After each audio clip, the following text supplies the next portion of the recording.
비밀번호. 엄마 생일 아니야. 내가 저번에 봤어. 과일을 깎던 제 손이 그대로 멈췄습니다. 주방 문 너머 제 아들과 딸이 주고받는 귓속말이 거실 TV 소리를 뚫고 제 귀에 박혔거든요. 오늘은 제 73번째 생일이었습니다. 자식들은 명절도 아닌데 케이크까지 사들고 와서 엄마 건강하셔야 해요라며 제 손을 꼭 잡았죠. 그 따뜻했던 손길이 사실은 제 핸드폰을 빼서 상속 앱을 확인하려는 탐색전이었다는 걸 깨닫는 데는 1초도 걸리지 않았습니다. 엄마 잠들면 다시 해보자. 이번에 아파트 명의 안 넘겨받으면 우리 다 끝이야. 저는 과도를 싱크대에 조용히 내려놓았어요. 손이 떨렸습니다. 분노 때문이 아니라 너무 차가워져서요. 30억? 제가 평생 국밥집, 불 앞에서 무릎 연골 다 갈아가며 만든 돈입니다. 새벽 4시에 일어나 육수 끓이고 밤 11시에 설거지 끝내고 집에 왔죠. 손가락에는 화상 자국이 남았고 허리는 지금도 비 오는 날이면 끊어질 듯 아픕니다. 그렇게 벌어서 첫째 민수를 의대 보냈어요. 둘째 지영이는 유학까지 보냈고 막내 준호는 결혼 자금까지 대줬죠. 제 것이라고는 30년 된 낡은 옷장 하나뿐이었습니다. 그런데 이제는 제가 죽기도 전에 제 뒷주머니를 털 궁리부터 하고 있더군요. 엄마, 과일 안 가져오세요? 지영이가 밝은 목소리로 불렀습니다. 저는 접시를 들고 거실로 나갔어요. 세 자식이 소파에 나란히 앉아 저를 보며 활짝 웃고 있었죠. 엄마, 생신 축하드려요. 민수가 케이크 초를 켰습니다. 준호가 박수를 쳤어요. 지영이는 제 팔을 안았죠. 그 순간 제 가슴 속에서 뜨거운 뭔가가 툭 끊어졌습니다. 아, 이게 배신이구나.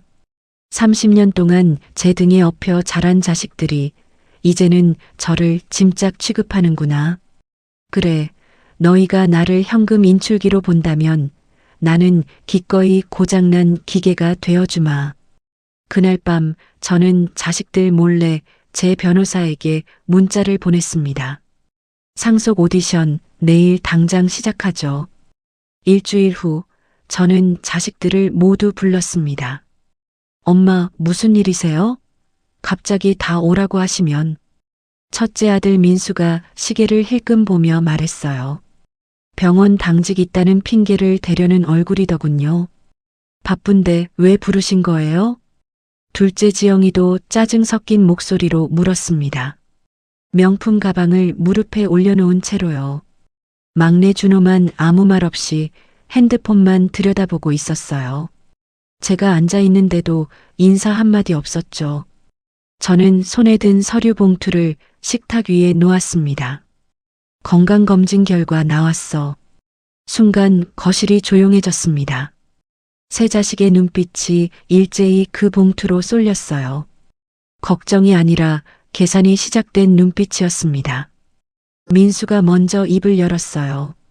그래서 어떻게 나왔는데요?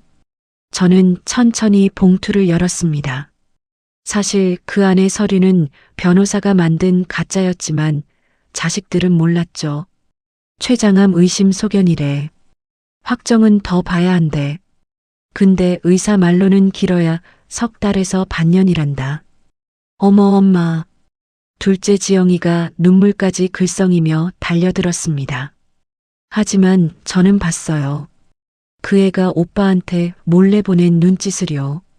드디어라는 안도가 섞인 신호였죠. 준호는 고개를 숙였지만 저는 그 아이 입꼬리가 살짝 올라가는 걸 놓치지 않았습니다. 엄마, 큰 병원에서 다시 검사 받아보세요. 오진일 수도 있잖아요.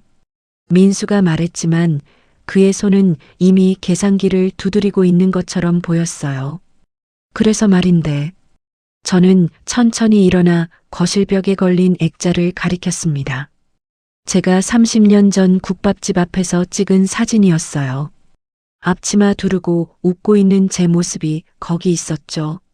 내 남은 재산 30억은 앞으로 석 달 동안 나를 가장 많이 웃게 한 애한테 전액 줄 거야. 네. 세 자식이 동시에 되물었습니다. 효도 오디션이야. 매일 점수를 매길 거고 제일 높은 애가 독식하는 거지. 2등, 3등은 없어. 엄마, 그게 무슨 불공평하다고? 그럼 너희끼리 3등분 하고 싶어? 저는 차갑게 웃었습니다. 아니면 지금 당장 포기해도 돼. 그럼 전액 기부할 테니까. 거실이 다시 조용해졌어요. 자식들 눈빛이 변하는 게 보였습니다. 서로를 경쟁자로 보기 시작한 거죠. 막내 준호가 황당하다는 듯 웃었습니다. 엄마, 농담이시죠? 진심으로 하시는 거예요? 변호사도 대기 중이야. 내일부터 시작한다. 거실에 점수판 붙일 거고 매일 저녁 6시에 발표할 거야. 이건 좀 싫으면 나가. 대신 상속 포기 각서 쓰고. 민수와 지영이가 서로 눈치를 봤습니다. 준호는 입술을 깨물었죠. 그날 밤 저는 집안 곳곳에 카메라를 설치했습니다. 보안용이라고 했지만 사실은 녹화용이었어요. 화장실 빼고 모든 곳에 달았습니다. 거실, 주방, 복도, 심지어 현관 앞까지요. 이제 진짜 쇼가 시작되는 겁니다. 엄마, 발 씻어드릴게요. 오디션 첫날 아침 7시 둘째 딸 지영이가 대야를 들고 제 방으로 뛰어들었습니다. 어제까지만 해도 명절에 한 번 오면 엄마 발냄새 난다며 코를 막던 애가요. 그 애가 지금 제 발을 정성스럽게 닦으면서 엄마 피부 정말 고우시네요 라고 말하더군요. 구역질이 올라왔지만 저는 참았습니다. 대신 거실벽에 설치한 웃음 점수판을 가리켰죠. 그래, 5점 줄게. 점수판에는 세 자식 이름이 적혀 있었어요. 민수, 지영, 준호. 그 밑에 매일 점수를 기록할 칸이 빈칸으로 남아 있었죠. 지영이 얼굴이 환해졌습니다. 그 애는 곧바로 점수판 앞으로 가서 사진을 찍었어요. 증거 남기려는 듯이요. 하지만 그 순간이었습니다. 엄마, 저는 엄마가 제일 좋아하시는 미역국 끓였어요. 첫째 민수가 앞치마까지 두르고 부엌에서 나왔습니다. 평생 라면도 안 끓여본 놈이 말이죠. 국 냄새를 맡아보니 다시마 육수는커녕 MSG 덩어리더군요. 이건 특별 레시피예요. 유튜브 보고 배웠어요. 저는 한 숟가락 떠먹었습니다. 짜고 텁텁했지만 참았어요. 그래, 오늘은 둘 다 합격. 민수 얼굴이 득이양양해졌죠. 오빠, 그게 뭐예요? 엄마는 제가 해드리는 발 마사지가 제일 좋으시다니까요. 지영이가 소리쳤습니다. 너 어제 엄마 비밀번호 알아낸다며? 오빠는 통장 사본 떼러 간다고 했잖아. 둘이 제 앞에서 으르렁거리기 시작했어요. 30억을 두고 말이죠. 저는 그 모습을 보며 신기하게도 웃음이 나왔습니다. 진짜 웃음이 아니라 허탈한 웃음이었지만요. 그래, 둘 다 10점씩 줄게. 재밌네. 두 자식이 동시에 저를 쳐다봤어요. 제가 웃는 모습을 보고는 서로 눈치를 보더군요. 이게 효과가 있나 보다 싶은 표정이었죠. 막내는 억지 웃음을 지으며 별별 재롱을 다 떨었어요. 저는 박수를 쳤어요. 15점 줄게. 오늘 1등이네. 준호가 환호성을 질렀습니다. 민수와 지영이 얼굴이 일그러졌죠. 하지만 저는 알고 있었습니다. 제가 몰래 설치한 카메라가 다 찍고 있다는 걸요. 저들이 제 뒤에서 뭐라고 말하는지, 어떤 표정을 짓는지 전부 다요. 그날 밤 저는 녹화 영상을 확인했습니다.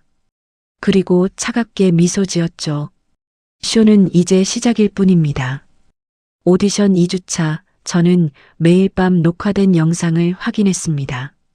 첫째 민수가 제일 먼저 움직이더군요. 제가 낮잠 자는 동안 제 방에 몰래 들어왔어요. 서랍을 하나하나 뒤지면서 약통을 꺼내 확인하는 모습이 카메라에 선명하게 찍혔죠. 췌장암 의심이면 이런 영양제는 안 먹잖아. 엄마가 거짓말하는 거 아니야? 민수가 약통 라벨을 스마트폰으로 찍었어요. 확인하려는 거였죠. 그 모습을 보는데 손이 부들부들 떨렸습니다. 하지만 저는 일부러 진짜 영양제도 섞어놨거든요. 의심받지 않으려고요. 더 가관인 건 둘째 지영이었습니다. 오디션 시작 일주일 만에 그 애는 제가 아끼는 변호사 사무실을 찾아갔더군요. 물론 저 몰래요. 카메라에는 안 찍혔지만 그 애가 돌아와서 준호한테 자랑하는 모습은 찍혔어요. 변호사가 그러는데 엄마 정신 이상 있으면 상속 무효래. 정신 이상 소견만 받아내면 된대. 누나 천재 아니야? 그럼 30억 3등분이네. 준호가 눈을 반짝였습니다. 아니, 오빠는 빼고 우리 둘이서 나눠. 어차피 오빠는 의사 월급 받잖아. 그래, 15억씩. 누나, 내가 도울게. 엄마 헷갈리게 만들면 되지. 둘이 제 앞에서 손을 꼭 잡고 웃던 모습이 떠올랐습니다. 그게 다 거짓이었던 거죠. 제 앞에서 발 씻어주고 미역국 끓이던 애들이 카메라 앞에서는 이렇게 말하더군요. 진짜 발냄새 나서 토할 뻔했어. 근데 30억 생각하니까 참아지더라. 지영이가 손을 씻으며 얼굴을 찌푸렸어요. 엄마 언제 죽으려나? 석 달이면. 6월쯤? 민수가 달력을 보며 중얼거렸습니다. 빨리 죽어야 상속세 덜 나올 텐데. 준호는 더했어요. 제 생일상 차리고 나서 혼잣말로 중얼거리는 게 녹음됐거든요. 이것도 효도 비용이라고 나중에 유산에서 빼야지. 얼마 들었더라? 50만 원? 그 애는 심지어 엑셀 파일까지 만들어놨어요. 엄마 효도 비용 정산표라는 제목으로요. 저는 그날 밤 화면을 보며 차갑게 웃었습니다. 좋아, 계속해봐라. 너희가 하는 짓거리 다 찍히고 있으니까. 이제 본격적으로 함정을 깊게 팔 시간입니다. 저는 다음 날부터 더 큰 미끼를 던지기로 했어요. 일부러 건망증 있는 척, 정신이 혼미한 척 연기하기 시작했죠. 자식들이 제가 원하는 대로 움직이기 시작했습니다. 오디션 3주차 금요일 밤, 저는 소름 끼치는 장면을 목격했습니다.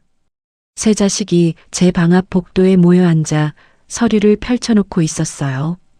카메라 화면을 확대하자 제목이 선명하게 보이더군요. 정신감정 의뢰서. 내일 아침 엄마 커피에 이거 타. 정신과 의사가 준 거야. 민수가 작은 흰색 봉지를 꺼냈습니다. 손이 떨렸어요. 분노가 아니라 배신감 때문에요. 이거 뭔데? 준호가 물었습니다. 잠깐 정신이 흐려진다더라. 그 틈에 검사만 받으면 된대. 치매 초기 증상이랑 비슷해 보인대. 오빠 천재야. 그럼 법적으로 엄마 무능력자 되는 거지? 지영이가 박수까지 쳤어요. 제 딸이 제가 평생 사랑으로 키운 딸이 말이죠. 응. 그럼 우리가 법정 대리인 되어서 재산 관리하는 거야. 오디션 따위 무효고 30억은 우리 거지. 3등분? 당연하지. 여기까지 같이 왔으니까. 준호가 서류에 도장까지 찍었습니다. 세 자식이 한 명씩 도장을 찍는 모습이 화면에 다 찍혔어요. 엄마 미안해요. 근데 30억이잖아. 지영이가 웃으며 말했습니다. 미안해하는 표정은 전혀 아니었죠. 저는 그 순간 핸드폰을 들었습니다. 떨리는 손으로 제 변호사에게 영상을 전송했어요. 10초 만에 답장이 왔죠. 사문서 위조, 강요, 준사기죄 성립 가능. 형사고소 가능합니다. 지금 고소하시겠습니까? 저는 천천히 미소 지었습니다. 아니, 아직이야. 조금만 더 깊이 빠지게 놔둬야지. 완전히 끝장을 봐야 해. 아직요. 조금만 더 기다려주세요. 답장을 보내고 저는 화면을 계속 봤어요. 내일 아침 7-7시에 타. 엄마가 제일 좋아하는 커피잔에. 알았어. 근데 오빠, 이거 정말 안전한 거 맞지? 의사가 보장했어. 흔적도 안 남는데. 일시적으로만 그런 거니까. 민수가 자신만만하게 말했습니다. 저는 그날 밤 잠을 한숨도 못 잤어요. 분노와 슬픔이 교차했죠. 다음 날 아침 저는 일부러 커피를 받았습니다. 민수가 직접 타온 거였어요. 엄마, 아메리카노 좋아하시잖아요. 제가 정성껏 탔어요. 고맙다, 아들. 저는 커피를 한 모금 마시는 척했습니다. 하지만 혀에만 살짝 묻히고 삼키지는 않았어요. 그리고 화장실에 가서 전부 뱉어냈죠. 수돗물로 입을 여러 번 헹궜습니다. 그리고 10분 후 저는 거실로 나가 연기를 시작했어요. 여기가 어디지? 너희는 누구야? 자식들 얼굴에 번진 그 섬뜩한 미소를 저는 절대 잊지 못할 겁니다. 엄마, 괜찮으세요? 병원 가야 돼요. 지영이가 급하게 제 팔을 잡았어요. 하지만 그의 눈빛은 승리의 기쁨으로 반짝이고 있었죠. 지금 당장 병원 가자. 정신과 응급실로. 민수가 차 키를 집어들었습니다. 좋아, 계속 가봐라. 끝까지 가보자고. 환자분, 오늘이 무슨 요일인지 아세요? 정신과 의사가 물었습니다. 저는 멍한 표정으로 천장만 바라봤어요. 잘 모르겠어요. 본인 이름은요? 이름이. 의사가 민수를 불러냈습니다. 복도에서 나누는 대화가 제 귀에 다 들렸어요.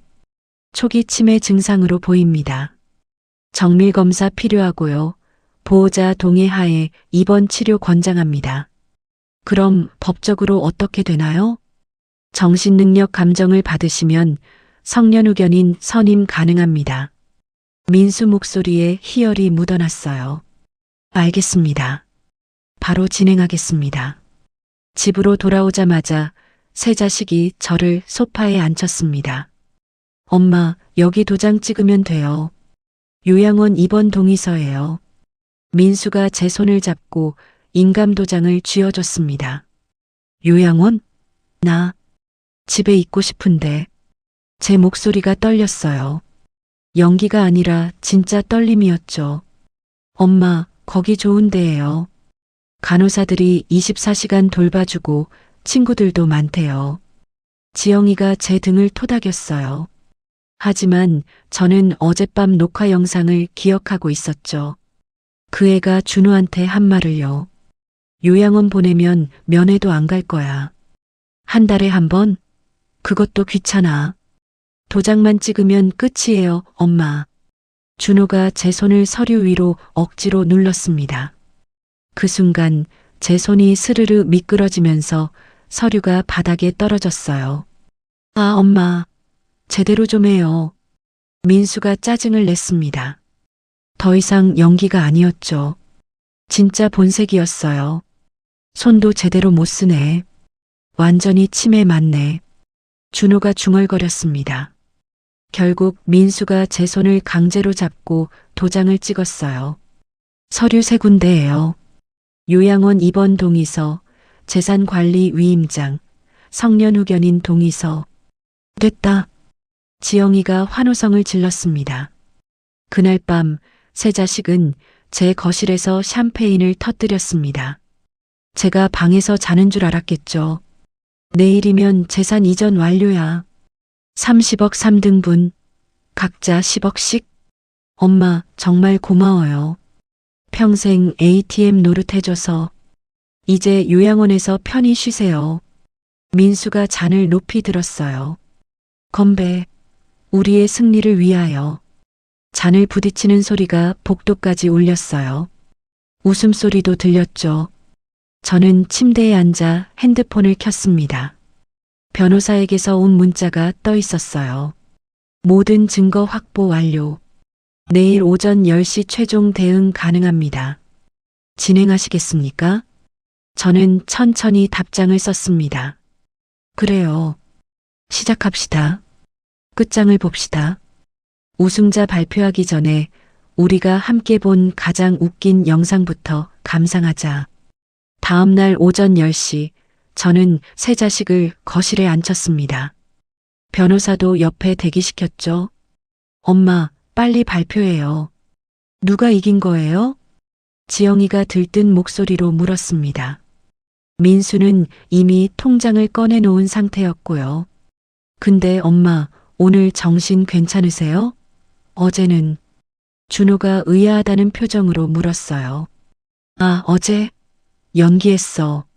너희 반응 보려고. 저는 리모컨으로 TV를 켰습니다. 연기. 민수 얼굴이 굳었습니다. 화면에 떠오른 건 그들의 웃는 얼굴이 아니었어요. 제 방을 뒤지던 민수 변호사. 사무실 통화 내용을 자랑하던 지영이, 제 뒤에서 험담하던 준호의 모습이 선명하게 재생됐습니다.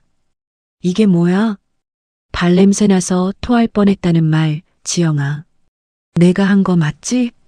화면 속에서 지영이 목소리가 흘러나왔어요. 엄마 언제 죽으려나? 석 달이면 6월쯤? 거실이 얼어붙었습니다. 준호 얼굴이 하얗게 질렸어요. 엄마, 이건 어떻게? 카메라 설치했다고 했잖아. 보안용이라고. 너희가 믿었어. 다음 장면이 재생됐습니다. 정신감정 의뢰서에 도장 찍던 모습, 제 커피에 약을 타려고 모의하던 모습이 나왔죠. 정신감정 의뢰서에 도장 찍은 것도 다 찍혔어. 내 커피에 약 타려던 것도. 저는 천천히 일어섰습니다. 너희 시험은 끝났어. 낙제야. 저는 잠시 숨을 고르고 말을 이었습니다. 건강검진 결과도 전부 내가 꾸민 거야. 췌장암 의심? 거짓말이었어. 뭐? 민수가 비틀거렸습니다. 손에 들고 있던 통장이 바닥에 떨어졌어요. 석 달 동안 너희가 한 짓거리 전부 녹화됐고 변호사는 이미 고소장 준비 끝났단다. 변호사가 서류를 꺼내 들었습니다. 사문서 위조, 강요, 준사기죄, 그리고 존속상의 미수까지 추가 가능합니다. 엄마, 우리가 잘못했어요. 제발 용서해 주세요. 세 자식이 동시에 무릎을 꿇었어요. 이 영상 오늘 오후 2시에 유튜브에 올라간다. 제목은 30억을 노린 불효자 3남매의 민낯이야. 안 돼요. 엄마, 우리 인생 끝나요. 지영이가 울부짖었습니다. 너희가 내 인생 끝낼 때는 생각 안 했잖아. 요양원 보내고 면회도 안 온다며? 저는 이미 돌아섰어요. 뒤에서 자식들이 울부짖는 소리가 들렸지만 단 한 번도 뒤돌아보지 않았습니다. 30년 만에 처음으로 제 등이 가벼웠어요. 영상이 올라간 지 사흘 만에 조회수 200만을 넘었습니다. 댓글창이 폭발했어요. 이게 진짜 자식들이냐? 요양원 보내려던 거 소름. 엄마 멋있다 같은 반응이 쏟아졌죠. 민수는 병원에서 해고됐습니다. 환자들 사이에서 불효의사라는 소문이 퍼졌거든요. 동료 의사들도 저런 인간이 환자를 돌본다고 하며 등을 돌렸어요. 어느 병원도 그를 받아주지 않았죠. 지영이는 약혼자한테 파혼당했습니다. 예비 시어머니가 영상을 보고 저런 애가 우리 집 며느리가 되면 나도 저렇게 당하겠네 하며 결혼을 취소했거든요. 명품 가방과 함께 반지도 돌려줘야 했죠. 준호는 회사에서 징계를 받았습니다. 직장 상사가 부모한테 저러는 놈이 회사에 충성하겠느냐며 승진 명단에서 지워버렸어요. 동료들 사이에서도 왕따가 됐죠. 새 자식은 매일 제게 전화했습니다. 하지만 저는 한 번도 받지 않았어요. 문자도 읽지 않았죠. 엄마, 제발 영상 내려주세요. 우리 용서해 주세요. 다시는 그러지 않을게요. 엄마 모시고 살게요. 엄마, 죄송합니다. 제발 한 번만 기회를 주세요. 하지만 저는 답하지 않았습니다. 30년 동안 제가 그들에게 베푼 사랑을 그들은 30억짜리 계산기로만 본 거니까요. 대신 저는 30억을 서울 시니어 연극단 후원금으로 돌렸습니다. 그리고 그곳의 단장이 됐어요. 영자 씨, 오늘 연습 어땠어요? 완벽했어요. 내일 공연 기대되네요. 진짜 웃음이 뭔지 그때 알았습니다. 자식들 앞에서 억지로 지은 미소가 아니라 무대 위에서 관객들과 함께 웃는 그 순간이었어요. 지난주에는 연극 해방된 여자들의 주연으로 첫 무대에 섰습니다. 70대 여성이 가족의 속박에서 벗어나 자유를 찾는다는 내용이었죠. 객석에서 환호성이 터져 나왔어요. 브라보! 하는 함성과 함께 기립박수가 이어졌습니다. 커튼콜 때 누군가 물었어요. 영자 씨, 후회 안 하세요? 자식들이랑 연 끊어서. 저는 무대 조명을 받으며 웃으며 대답했습니다. 후회요? 73살에 처음으로 제 인생을 사는데요. 이보다 좋을 수가 없죠. 무대 조명이 저를 환하게 비췄습니다. 이제야 진짜 주인공이 된 기분이었어요. 누군가의 엄마가 아니라 배우 이영자로요. 객석에서 박수 소리가 울려 퍼졌습니다. 저는 깊이 인사했죠. 30억이 아까운가요? 전혀요.